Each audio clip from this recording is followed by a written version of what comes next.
I use the analogy of being a chef, and a band is like a stew where each ingredient is different and unique to itself, but when it's put together, it's delicious.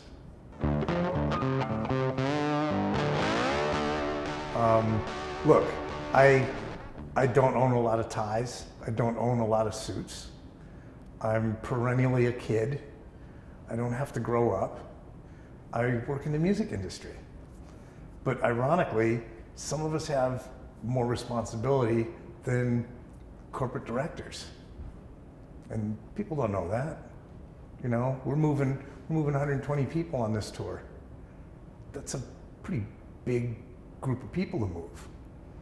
And there's a lot of stuff going on.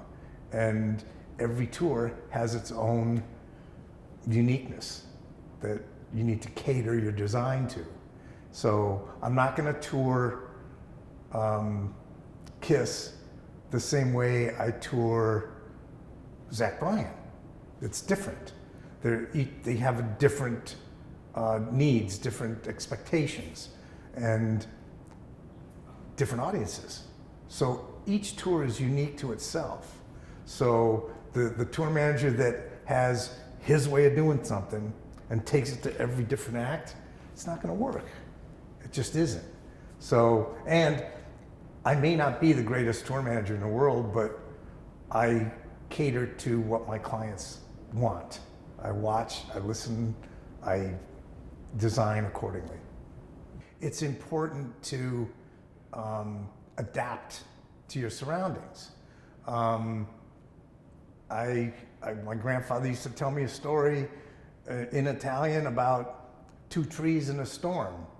And there was the oak tree that was always really strong, and then there was the pine tree that would wave in the breeze. But in the storm, the oak tree would snap because it was too rigid and it would break. But the pine tree would wave with the breeze in the storm and survive. So you have to be flexible, you have to be pliable, you have to be able to change your way of doing things. And like I said before, I'm not going to tour Marilyn Manson the same way I tour Rob Thomas. A little bit different. And each tour is different, so you have to approach it differently. So it's always good between tours to decompress, to take a reset, and then start with the new.